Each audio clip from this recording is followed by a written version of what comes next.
Singhu border पर दलित युवक की हत्या के मामले पर एससी कमीशन ने भी संज्ञान लिया था। इसी को लेकर राष्ट्रीय अनुसूचित जाति आयोग के अध्यक्ष विजय सापला ने एएनबी न्यूज से खास बातचीत की। क्या कुछ कहा है इस दौरान उन्होंने, आपको सुनाते हैं।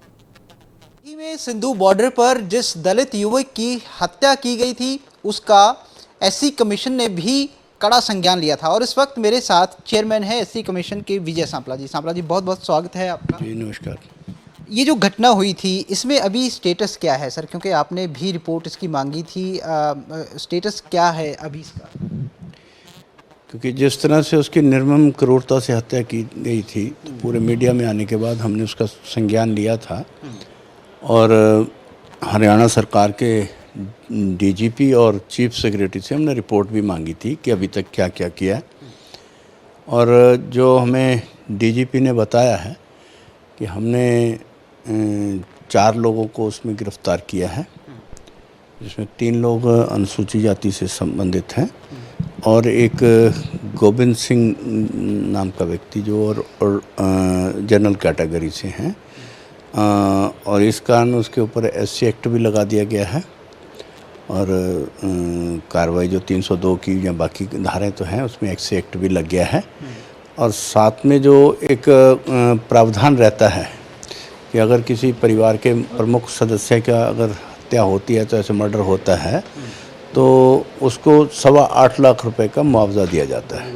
तो उसका 50% जो है इमीडिएटली उसमें दिया जाता है और 8.25 लाख का जो 50% है 4,12,500 रुपया वो उनके परिवार को, उनकी पत्नी को दे दिया गया है।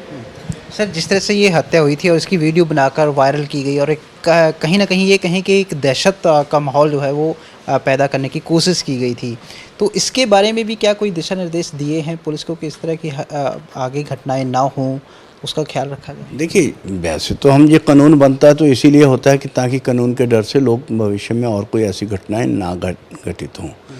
मगर अगर घटना घट जाती है तो उसके लिए कमीशन उसको देखता है और जिस तरह से उस गरीब को, अनुसूचित जाति के व्यक्ति को जिस तरह से प्रताड़ित किया गया, और सबसे बड़ी बात थी, जो सबसे दुखदायी बात थी कि जहां हम आपसी प्यार, भाईचारक साझ की बहुत बड़ी बड़ी बातें करते हैं, वहाँ पूरे प्रदेश में से किसी के भी मुंह से मैंने कोई भी एक हमदर्दी भरा शब्द नहीं सुना।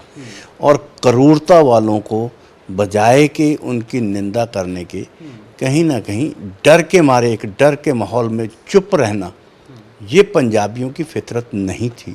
कभी भी सच की आवाज़ जो है वो उठानी चाहिए। और जबकि उसके ऊपर बेअदबी की बात कही गई और जबकि बेअदबी कहीं भी साबित नहीं हुई, दोष साबित नहीं होता तब तक निर्दोष है और उस निर्दोष के लिए ऐसा करना ये निंदनीय है।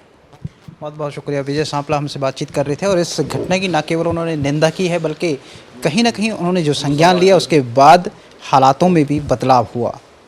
कैमरामैन मनदीप के साथ कुलवीर दीवान, एएनबी।